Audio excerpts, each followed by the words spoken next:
नमस्ते दोस्तों, मैं इंद्राक्ष काटकर आप सभी का अपना channel construction with Aamir group पर स्वागत करता हूँ। दोस्तों, आज हम जानेंगे कि आपके मकान का फाउंडेशन मजबूत होना क्यों जरूरी है और इसके लिए आपको किन किन चीजों पर ध्यान देना चाहिए। अगर मकान के फाउंडेशन को तैयार करते वक्त कुछ चीजों पर अच्छे से ध्यान नहीं दिया तो आपके मकान का फाउंडेशन कमजोर बन सकता है, जिससे आगे चलकर आपके मकान की दीवारों में क्रैक आना, फ्लोरिंग दब जाना जैसे प्रॉब्लम दिखाई पड़ती है। तो धीरे धीरे आपके मकान की लाइफ कम करते हैं। तो चलिए जानते हैं कि आपको किन किन आने वाले प्रॉब्लम से कैसे बचना है। तो चलिए शुरू करते हैं दोस्तों। हमारे मकान के फाउंडेशन में सबसे पहले हमें फुटिंग के लिए गड्ढों को लेने की जरूरत पड़ती है। तो जानते हैं कि फाउंडेशन की गड्ढों की यानी कि आपके फाउंडेशन की डेप्थ कितनी होनी चाहिए। फाउंडेशन की डेप्थ तो आपके प्लॉट के जमीन के हाल स्टार्टा यानी कठोर स्तर पर डिपेंड होती है।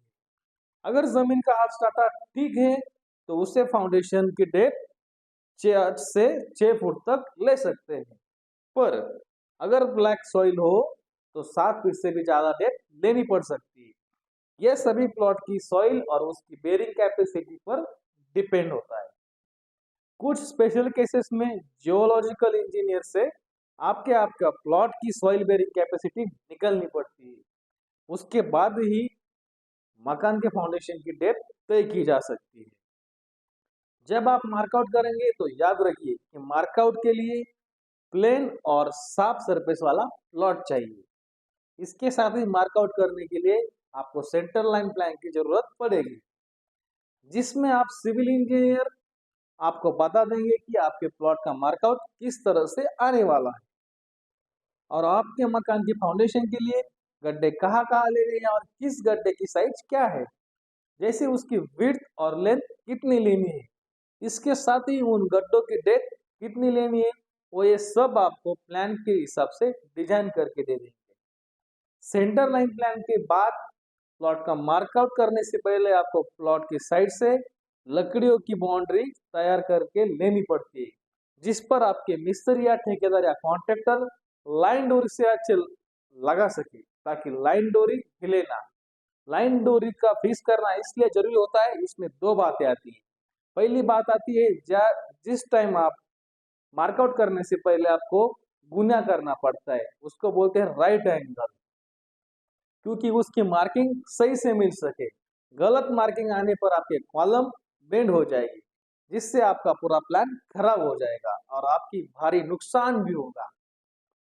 इसके बाद आपको फुटिंग प्लान की जरूरत पड़ेगी।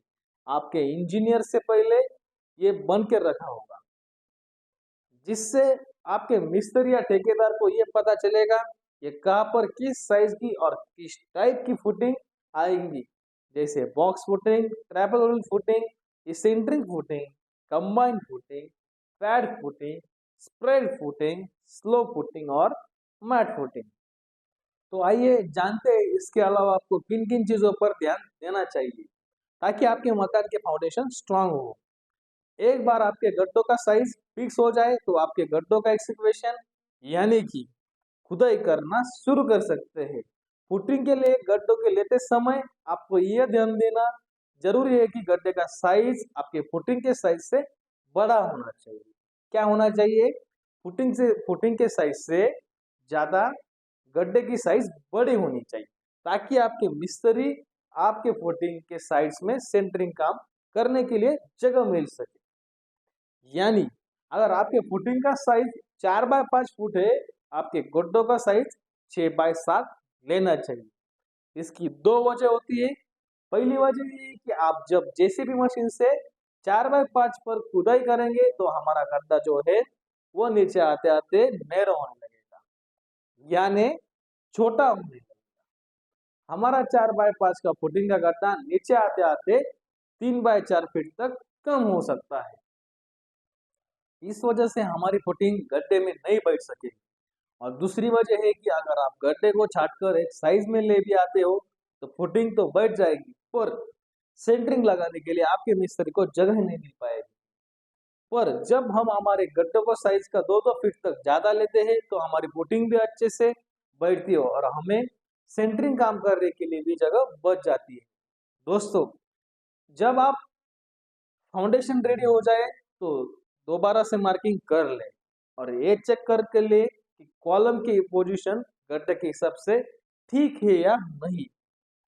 अगर गड्ढे पोजीशन कॉलम के हिसाब से ठीक नहीं आते हैं तो गड्ढों को छाट कर ठीक कर ले, क्योंकि आपके कॉलम की पोजीशन चेंज नहीं कर सकते, वो पहले से ही स्ट्रक्चरल इंजीनियर उसको फिक्स कर देते हैं। इसीलिए आपको कॉलम की पोजीशन ठीक करनी है तो गड्ढों की साइज को ही ठीक करना पड़ेगा। याद रखिए, अगर कॉलम के हिसाब से गड्ढे लिए होंगे तभी फुटिंग और कॉलम पर पड़ने वाला लोड समान रूप से डिस्ट्रीब्यूट होगा।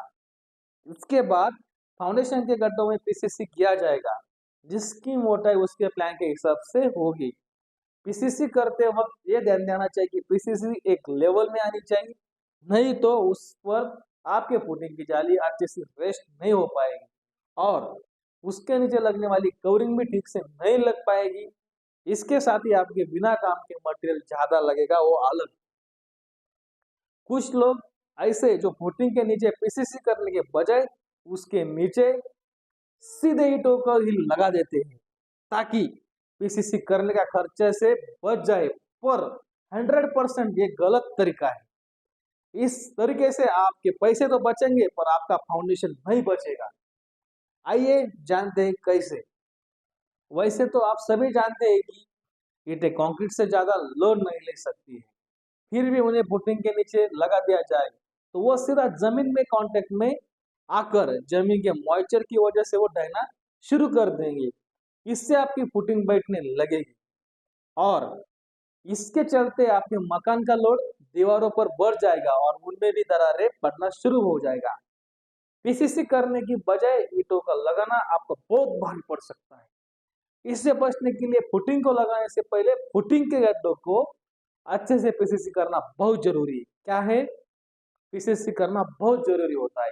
पीसीसी के लिए M10 ग्रेड का कंक्रीट जरूरी है। क्या जरूरी है? M10 का ग्रेड जरूरी है, जिसका रेशो है 1:3:6, यानी कि 1 पार्ट सीमेंट, 3 पार्ट रेती और 6 पार्ट गिट्टी लेनी होती है। पीसीसी करने से पहले पीसीसी होने वाले जमीन पर थोड़ा सा पानी मारना जरूरी होता है, ताकि पीसीसी करने के बाद आपकी पीसीसी का पानी उसके नीचे की जमीन खींच ना ले। अच्छे से पीसीसी करने के बाद हमें पीसीसी पर फुटिंग की जाली लगानी पड़ती है, जिसे आपके इंजीनियर ने दिए गए ड्राइंग के हिसाब से आपके मिस्त्री बनाता है। उसके बाद फुटिंग की जाली को पीसीसी पर कवरिंग का सपोर्ट कर लगाया जाता है। इसमें भी कुछ लोग गलती कर देते हैं, जैसे फुटिंग के जाली के नीचे लकड़ी या फिर ईंटों या फर्ची के टुकड़े का सपोर्ट दे देना।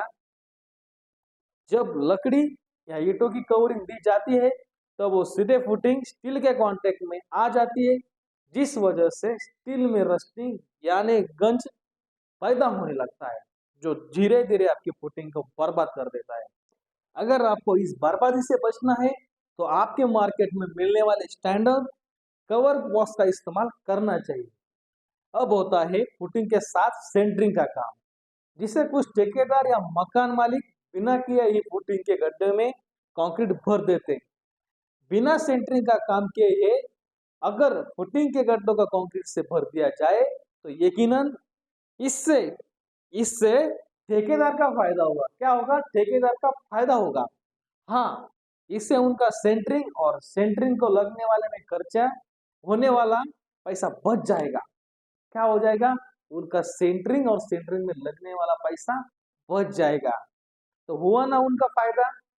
फायदा किसी का भी हो पर फायदा किसी का भी हो पर नुकसान मालिक का होगा। कैसे आए हैं जानते हैं। अगर मकान मालिक सेंटरिंग का काम करवा के बिना गड्ढों में कंक्रीट भरवाते हैं तो उन्हें सीमेंट भी ज्यादा लगेगा और सीमेंट के साथ साथ गिट्टी और रेत और पानी भी ज्यादा लगेगा, शायद 2 गुना से भी ज्यादा। तो हुआ ना मकान मालिक का नुकसान। इसके अलावा सेंटरिंग का काम नहीं किया तो फुटिंग की जाली के गड्ढे की साइड चली जा सकती है और इससे वो मिट्टी में कांटेक्ट में आकर गंज से खराब हो सकती है। इसलिए आपको बॉटम के साथ फुटिंग के साइड्स भी चेक करके लेनी चाहिए। कहीं आपकी फुटिंग की जाली मिट्टी के कांटेक्ट में तो नहीं आ जाएगी। आप अगर फुटिंग के गड्ढों में सेंट्री का काम करवा के गड्ढों में कंक्रीट से भरवाते हैं तो उसमें आपकी सीमेंट के साथ गिट्टी और रेत भी कम लगेगी और फुटिंग की जाली को जंग लगने का भी खतरा भी नहीं रहेगा, जिससे आपका फायदा ही होगा। तो इस वजह से मकान मालिक का नुकसान से बचने के लिए फुटिंग में सीमेंट्री का काम अच्छे से करवाना बहुत जरूरी है। यहाँ पर आप देख सकते हैं कि इस तरह से फुटिंग के साइड से प्ला लगाई गई ताकि फुटिंग को सही से शेप मिल सके। इस तरह से फुटिंग को सही शेप मिल सकता है और आपके पैसे भी बचते हैं और आपका काम भी खराब। फुटिंग का कॉस्टिंग का करते वक्त जितना पॉसिबल हो सकता है उतना पीसीसी को आप क्लीन रखिए। अब आते हैं फुटिंग की तरफ से। एक होती है ट्रैपेजोइडल फुटिंग, इनका शेप ट्रायंगुलर होता है। कैसा होता है? ट्रायंगुलर होता है। आप जब इस शेप में कास्टिंग करते हैं तो आपके ऊपर के साइड में छोटा सा ऑफसेट देना पड़ता है। इसका मतलब ऊपर की साइड में आपको थोड़ा सा सपाट एरिया बनाना पड़ता है, जिस कारण आपके कॉलम के लिए सेंटरिंग का काम करने के लिए में आसानी होती है। आप जब फाउंडेशन को मुरुम या मिट्टी से भरते हैं तो उसे अच्छे से पानी देना चाहिए ताकि अच्छे से कॉम्पैक्शन हो जाए। इसके साथ आपके फुटिंग के कास्टिंग के लिए M20 का ग्रेड का कंक्रीट यूज करना चाहिए। क्या? M20 का ग्रेड का कंक्रीट यूज करना चाहिए। इससे ज्यादा भी करेगा तो भी अच्छा होगा, पर कम से कम M20 का ग्रेड का कंक्रीट यूज करना चाहिए। M20 ग्रेड के कंक्रीट का रेशियो 1, 1.5 और 3 इतना होता है। IS कोड 456 2000 ये हमें सुझाव देता है। क्या करता है? ये मैं नहीं बता रहा हूँ, ये IS कोड बता रहा है।